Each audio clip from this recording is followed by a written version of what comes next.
Hey guys, and welcome back to Hardware Unboxed. Today I've got another smartphone review for you guys, and this one in my opinion is particularly interesting. We're talking about the Xiaomi Mi 6. So the cool thing about this smartphone is that it packs high-end specifications like a Qualcomm Snapdragon 835 SoC and dual cameras on the rear, but it costs just a fraction of the price of today's other flagship smartphones, falling in the $400 to $500 range. This makes it a pretty attractive offering for people that want to get all the top tier hardware that you'll find in guys like the Galaxy S8, the LG G6, the Pixel XL and so forth, but don't necessarily want to spend the $600 or $700 that those devices retail for. Before I get too far into this review, I do want to give a shout out to Gearbest who helped me acquire my Mi 6 to review today. As Xiaomi don't sell these phones in the United States or Australia, if you are interested in getting one, you will have to use a site like gearbest.com to import one. They've kindly provided us with a coupon code so that you can buy the 128 gig flagship Mi 6 model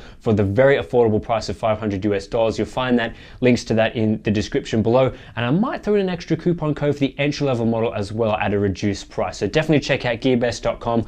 All the links and coupon codes to buy the Mi 6 you'll find in the description below. As always, let's start off by talking about the design, and Xiaomi has used a 5.15 inch display on this handset, which makes it pretty easy to hold and operate. It's a bit smaller than the 5.5 and 5.7 inch displays that sort of make up a lot of the flagship market these days. With a smaller display, the Mi 6 is fairly easy to use. They've also used premium materials around this handset. We're seeing glass on both the front and the back, as well as a stainless steel chassis. That's right, it's not aluminium this time.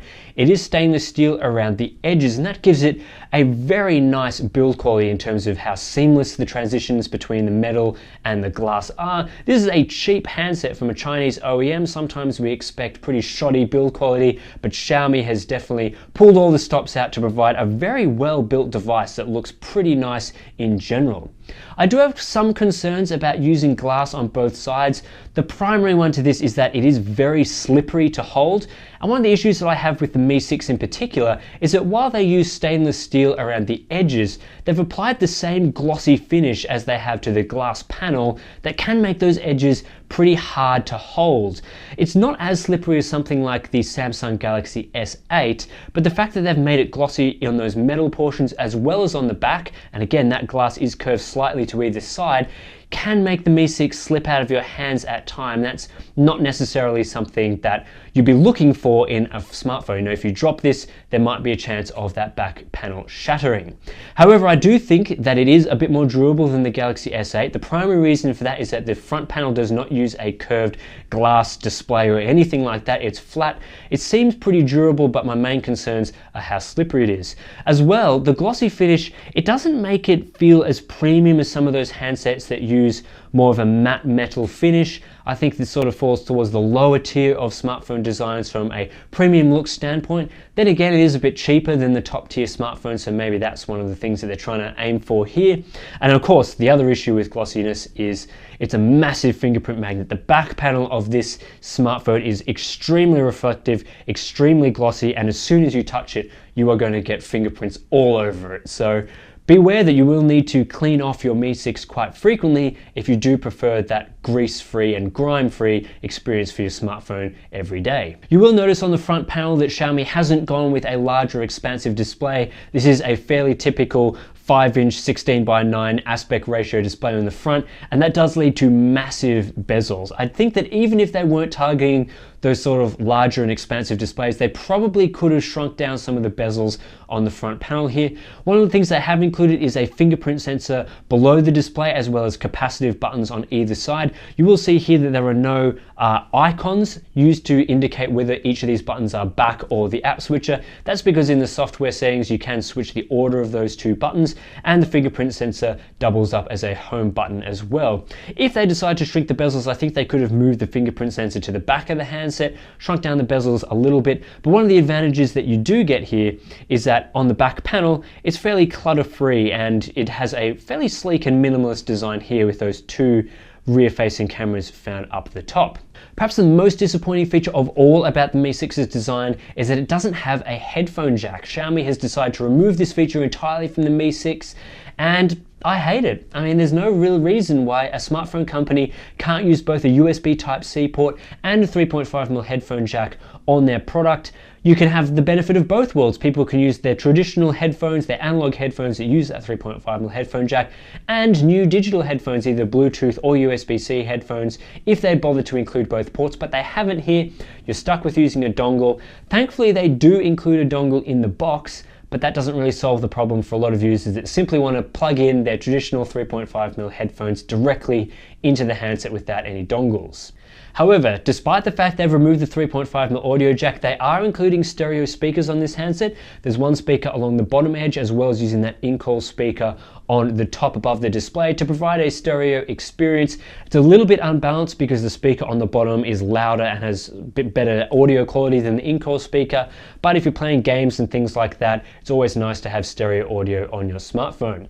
Xiaomi also says the Mi 6 is splash resistant. They haven't given it an IP rating, so it's a bit hard to know exactly what they mean by splash resistance here, but I suspect that if you know, splash a bit of coffee or water or something on this handset, that will probably be able to survive that without any worries. I wouldn't be taking this into the shower or using it for underwater photography or anything like that. It's not water resistant, it's only splash resistant, but it's always nice to have a bit of extra protection for your high-end smartphone. The display is one of the areas that surprised me the most about the Mi 6. They've gone with a 5.15-inch LCD with a resolution of 1920 by 1080 here, so it's nothing too out of the ordinary in terms of its, display hardware. A 1080p display is fairly mid-range or even low-end these days, and I do get some of the things people say, that maybe this phone could have included a 1440p display for a bit sharper and crisper text and imagery and stuff like that, but I tend to find the 1080p display is fine for flagship handsets, especially of this sort of smaller display size than some of those 5.7-inch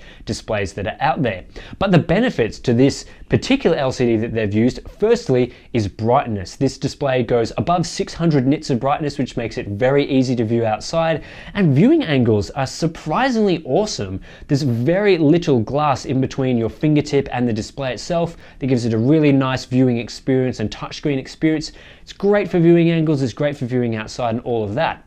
Another thing that really surprised me is the color performance. Now, most smartphones aren't calibrated too well out of the box, but Xiaomi has put in an effort that even in their vibrant display mode, that they're giving you reasonably accurate colors out of the box, especially compared to a range of other smartphones on the market. Guys like the Galaxy S8 and the LG G6 push extremely wide gamuts and oversaturate their colors. There's a little bit of this on the Mi 6, but in general, some of the areas of color performance, especially in terms of grayscale, exceeded my expectations here and give it one of the better displays out of the box in terms of flagship smartphones. They do also have a display mode in the settings. It's called the standard mode. This improves the display even further in terms of its white balance and its grayscale performance, which can make it a little bit better for those who need a color accurate display to work with. The Mi 6 is the first smartphone I've had hands-on time with that includes the Qualcomm Snapdragon 835 SoC. So of course, this is Qualcomm's new high-end SoC. We're seeing an upgrade to an octa-core CPU design, a 4+4 design here. We've got the high-performance Cryo 280 cores, clocked it up to 2.45 gigahertz, and the low-performance or power-efficient quad-core cluster, also Cryo 280 CPU cores. That's clocked at 1.9 gigahertz here. We're seeing an upgrade to the Adreno 540 GPU at 710 megahertz. It's largely the same architecture as the Adreno 530 we've seen previously, except for some efficiency upgrades, and also of course that higher clock speed as well, which of course that delivers better performance here. We're seeing gigabit LTE included in the Xiaomi Mi 6. That's one of the features of the new Snapdragon X16 LTE modem included here. Wi-Fi 802.11 AC, Bluetooth 5.0 included in this device, the same as you'll see in the Samsung Galaxy S8. And we're seeing for the first time, at least for me, 6 gigabytes of RAM in this device. I'm not necessarily sure that you actually need 6 gigabytes of RAM in a smartphone, but it is included here, as well as either 64 or 128 gigabytes of internal storage with no micro SD card expansion. A little bit disappointing there's no expandable storage in this phone, but I think either 64 or 128 gig, especially 128 gig, will be fine for most users. And in case you're wondering, I was sent the 128 gig bottle to review. Let's talk a little bit about the performance here, and of course it's a high-end smartphone, it's extremely snappy to use, and this is assisted by Xiaomi using extremely short animation times as well. Makes this phone feel incredibly fast to use directly out of the box. But as we move into some of our benchmarks, you will see that the Snapdragon 835 holds a handy 31% lead in CPU performance over the Snapdragon 821 that we see in devices like the LG G6.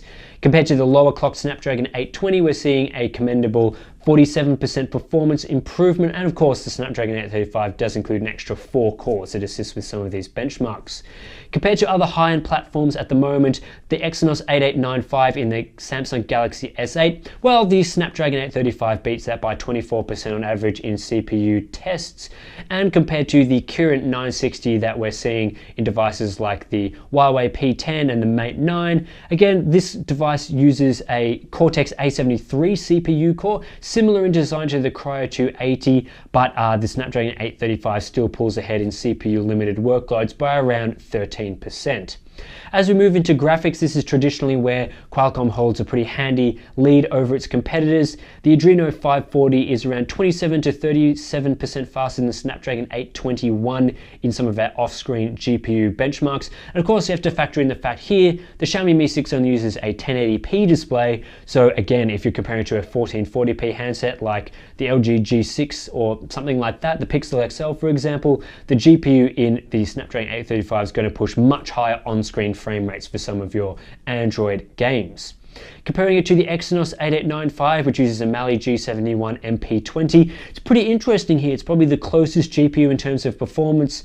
The Adreno 540 is anywhere from 11% faster to 8% slower, depending on the off-screen benchmarks that we're using. Just like Basemark, the Adreno GPU falls well behind, and things like 3D Mark it tends to pull ahead. Neither GPU, of course, is slow, and I think that Mi 6's Snapdragon 835 is a fantastic use for the 1080p display here. And finally, compared to the Kirin 960 GPU, the Adreno 540 simply crushes it by upwards of 30%.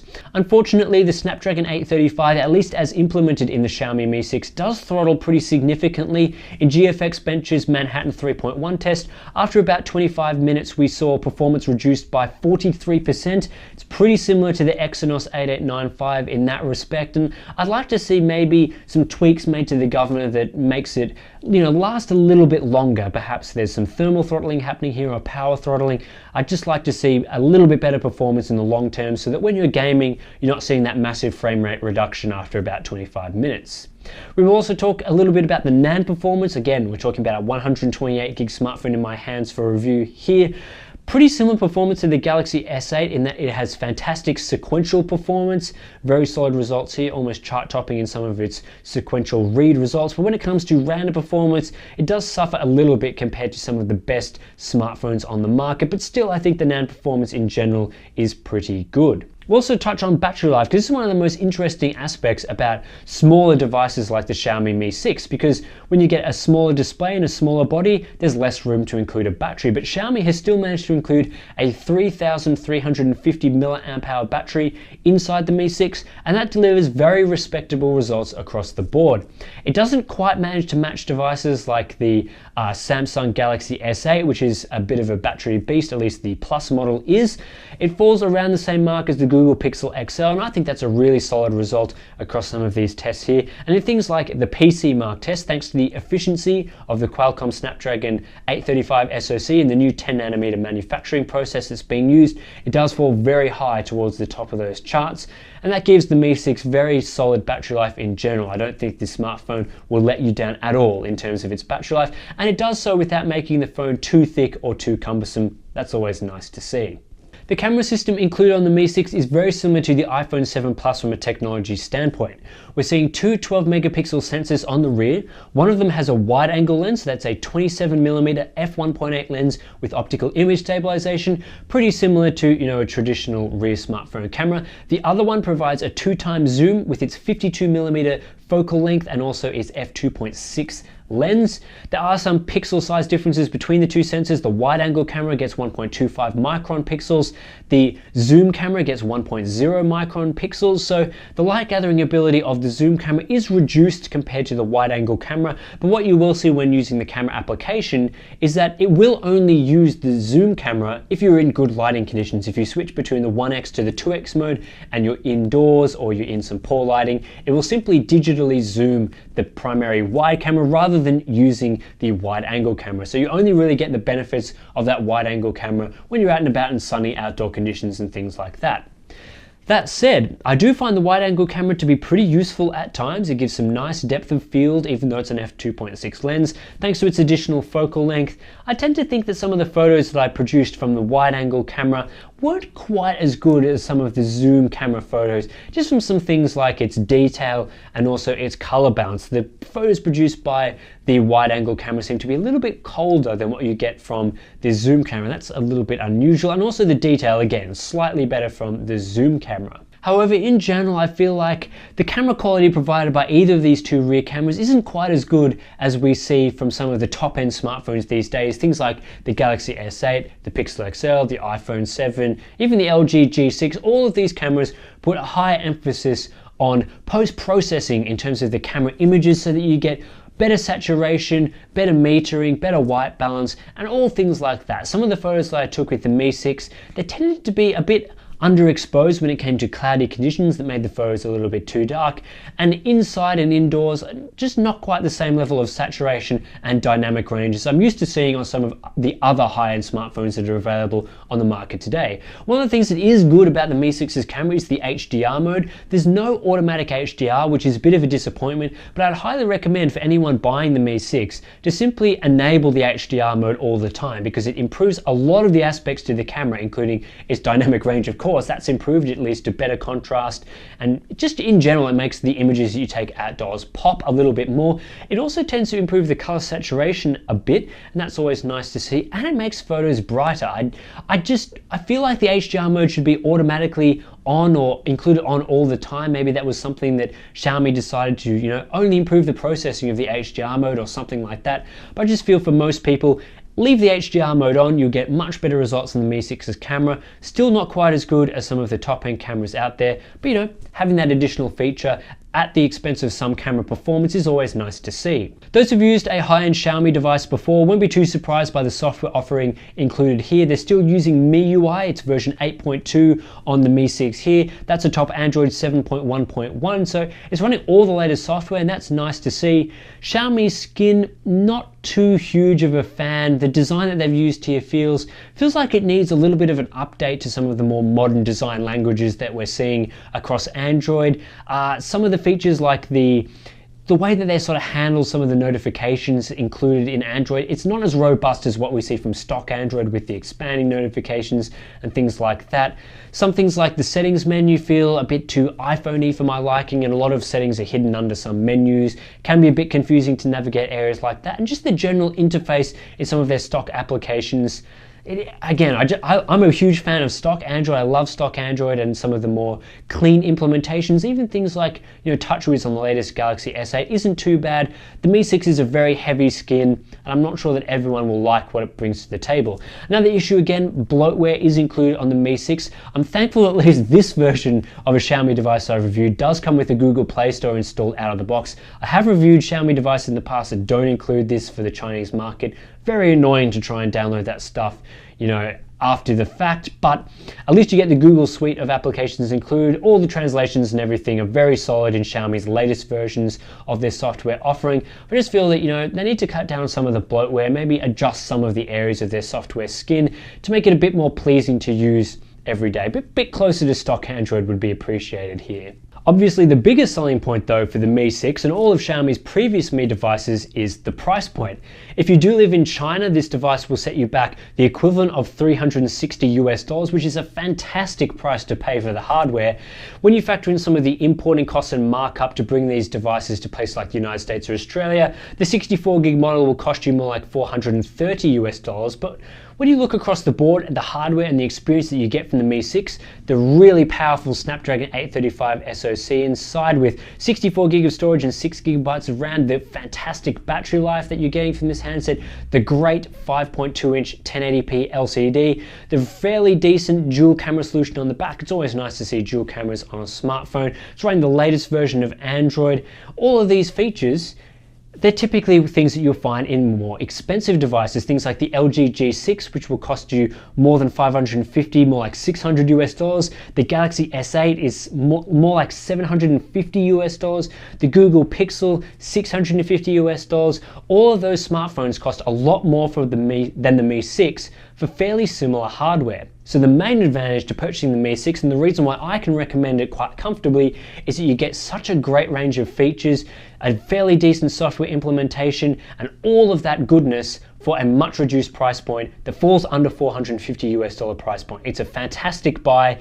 It's one of the best phones on the market in terms of price to hardware ratio, and that's why Xiaomi's Mi 6 devices and their Mi devices in the past have always been one of the options that you should look out for in the market, even if you have to import it from sites like Gearbest.com. Anyway, that's it for my review of the Xiaomi Mi 6. If you're interested in purchasing this device, again, pretty difficult to find in the United States, but Gearbest.com will help you out. Links to that in the description below. There's a full review coming on techspot.com. Check there for more benchmarks and content if you're interested in all of that good stuff. And we will catch you in the next one.